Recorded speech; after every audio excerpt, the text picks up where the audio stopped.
Christmas സമ്മാനങ്ങളുമായി അപ്പനെത്തുന്നത് കാത്തിരുന്ന മക്കളുടെ കണ്ണുകളും ജീവൻ തിരികെ കിട്ടുമെന്ന പ്രതീക്ഷയിൽ പ്രാർത്ഥനയോടെ കാത്തിരുന്ന നാട്ടുകാരുടെ മനസ്സുകളും ഒടുവിൽ നിരാശയിൽ മുങ്ങി. പത്തനാപുരം പുന്നല ഇഞ്ചൂർ ലിനേഷ് ഭവനിൽ വി.ഡി. ലിനു ബൈക്ക് അപകടത്തിൽ ഗുരുതരമായി പരിക്കേറ്റ് ചികിത്സയിൽ കഴിയവേ മരണത്തിന് കീഴടങ്ങിയിരിക്കുന്നു. കഴിഞ്ഞ ഞായറാഴ്ച രാത്രി ഉദയംപേരൂരിൽ നടന്ന അപകടം നാടിനെ നടുക്കിയിരുന്നു. കൊച്ചിയിലെ മൗസി ഫുഡ് കമ്പനിയിൽ റീജിയണൽ മാനേജറായി ജോലി നോക്കിയിരുന്ന ലിനു അവധിക്ക് നാട്ടിലെത്തി കുടുംബത്തോടൊപ്പം ക്രിസ്മസ് ആഘോഷിക്കാനായിരുന്നു യാത്ര. സഞ്ചരിച്ചിരുന്ന ഇരുചക്ര വാഹനം മറ്റൊരു ബൈക്കുമായി കൂട്ടിയിടിച്ചാണ് ദുരന്തം സംഭവിച്ചത്. അപകടത്തിൽ മുഖമാകെ തകർന്ന് ശ്വാസം മുട്ടിയ ലിനുവിന് രക്ഷകരായി എത്തിയത് അതുവഴി വന്ന 3 ഡോക്ടർമാരായിരുന്നു. കോട്ടയം മെഡിക്കൽ കോളേജിലെ ഡോക്ടർ ബി മനൂപ്, കടവന്ത്ര ഇന്ദിരാഗാന്ധി സഹകരണ ആശുപത്രിയിലെ ഡോക്ടർ തോമസ് പീറ്റർ, ഭാര്യ ഡോക്ടർ ദിദിയ കെ തോമസ് എന്നിവർ റോഡരികിലെ മങ്ങിയ വെളിച്ചത്തിൽ തന്നെ സാഹസിക ശസ്ത്രക്രിയ നടത്തി.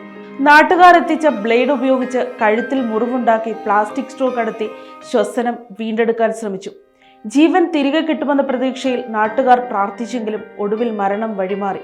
എറണാകുളത്തെ സ്വകാര്യ ആശുപത്രിയിൽ ചികിത്സയിൽ കഴിയവേ തിങ്കളാഴ്ച രാവിലെ ആരോഗ്യനിലയിൽ നേരിയ പുരോഗതി ഉണ്ടായിരുന്നെങ്കിലും വൈകിട്ടോടെ അന്ത്യം സംഭവിച്ചു. ബൈക്ക് യാത്രകളെ ഏറെ സ്നേഹിച്ചിരുന്ന ലിനു ബംഗളൂരുവിൽ ജോലി ചെയ്യുമ്പോഴും ദീർഘദൂര യാത്രകൾക്ക് ഇരുചക്ര വാഹനമാണ് തിരഞ്ഞെടുത്തിരുന്നത്. 4.5 മാസം മുമ്പാണ് കൊച്ചിയിലെ കമ്പനിയിൽ ജോലിയിൽ പ്രവേശിച്ചത്. ഡെന്നിസ് ജോസഫിന്റെയും മണിയുടെയും മകനായ ലിനു ഭാര്യ ജിജിയുടെയും മക്കളായ ഏഞ്ചലിന്റെയും ആൻഡ്രിയയുടെയും പ്രിയപ്പെട്ടവനായിരുന്നു.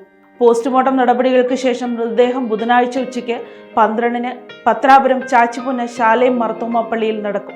രാവിലെ 10:30-ന് വീട്ടിലെ ശുശ്രൂഷകൾ ആരംഭിക്കും. നാട്ടുകാർക്കും സുഹൃത്തുക്കൾക്കും ഏറെ പ്രിയങ്കരനായിരുന്ന ലിനുവിന്റെ അപ്രതീക്ഷിത വിയോഗം ഏവരെയും കണ്ണീരിലാഴ്ത്തി.